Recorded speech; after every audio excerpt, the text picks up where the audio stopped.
I am happy to be joined by Maya Shavit at our partner here at WBZ, the Boston Business Journal. And we have something exciting to talk about, especially for students.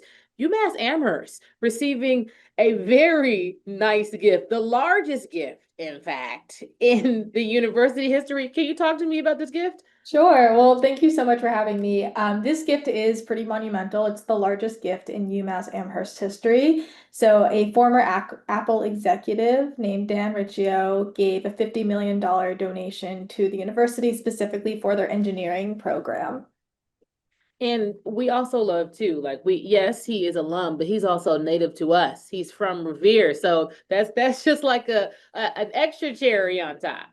Yeah, no, he's from Revere.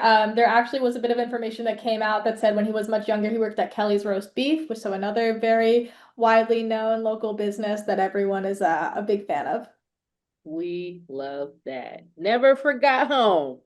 Can you talk to us about what the school is planning to do with the money? Because this is a huge pot of money, and there's so many things that they could do with it. So let our viewers know how they plan to use it. Yeah, so $40 million, which is the bulk sum of the donation, is going directly to students and teachers. There are kind of three main directives that the university has outlined it's going towards. The first is to make sure that the curriculum is very sound. And then the other two are to sort of explore different ways of collaboration with other parts of the university. First being the medical school, sort of understanding this balance of technology and health, and then the other part being about engineering leadership and collaborating with the Eisenberg School of Management. And all of it's sort of directly focused on the students. And there are a number of initiatives inside the actual donation that talk about scholarship funds, teacher salaries, making sure that there's a dean that's paid at their amount and sort of a steady amount in this time of uncertainty of higher ed, just continue to get those funds directly for that purpose of the school. And this is so huge for students because, to your point, in a time where there is economic uncertainty and just sometimes the burden of wanting to go to school and not knowing how you're going to be able to afford it. So, any money going towards scholarships, especially in this STEM field, is going to open the doors for so many young students just like him. Like, we could have the next version of him like in this crop of students that he's going to be helping. So just the gift itself is just so nice because it will continue to just keep giving.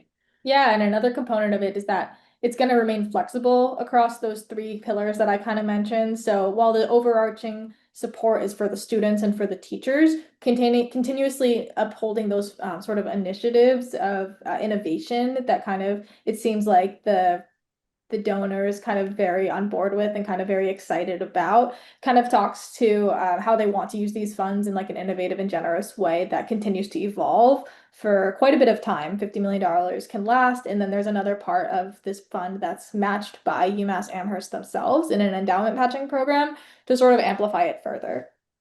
And then to sweeten the pot here, there's also going to be another 25 million because there's going to be an endowment match, which makes this even better. You're like, this is already amazing. And then you're like, wait, there's a gift being matched. Tell us about that. Yeah, so the university has decided that this gift has to be amplified further in a series of directives that they've chosen sort of set apart for their endowment, make sure that pool is specifically tailored for this engineering school's purpose, and not just sort of the endowment as a whole, but kind of making sure it's targeted directly towards this new Riccio College of Engineering and all these initiatives they want to kind of make sure come to fruition over the next few years.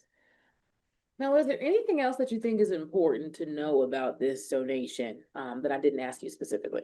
Yeah, I mean, I think that it's really important to understand that at UMass, the employees themselves are fairly highly compensated. We just did another story that talks about how the athletics department has some of the highest paid employees in the entire state. And this system itself is giving, I think it's over $1.17 billion are in the UMass system's salary and paychecks. So it just goes to show, just in terms of the divisions within the school, how complicated it can get, and even to this granular level when it comes to dividing funds for the students versus athletes versus directors among these different components when it comes to a state agency. And again, it just means something different when you have alum come back right, and give this money and help the school to continue to grow. That is just so heartwarming because, you know, there have been so many stories about the cost of college and how kids want to go and they're not sure. And just like, so this is just such a bright spot. And hopefully encouraging to students who want to go to UMass Amherst. Yeah, it's super innovative. I mean, I think it's interesting to see also Dan Riccio's path towards this point. It says that he has helped launch a number of products that most students are familiar with using on a day-to-day, from the iMac to new innovations when it comes to types of augmented and virtual reality sets, everything from the portable iPhone and the iPod to things that are really big, sort of innovative projects that people can barely get their minds around. So I'm sure it's exciting for engineering students to be coming into a new school named after a founder who has helped create the devices that are on their person. Absolutely, because it reminds them that truly their opportunities to create are endless and they can look at him and say, hey, like, you know, we could end up there too or beyond. So this is just all very cool all the way around.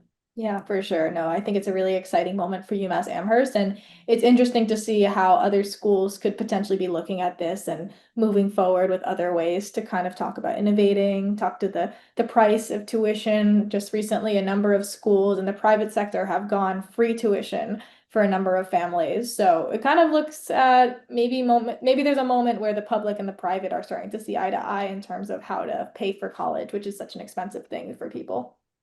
Absolutely. Well, yes, we hope that we have another opportunity to talk about, yeah, how even more colleges and universities are getting on board, getting innovative, and making academia more accessible to more students. That is wonderful. Yeah, definitely.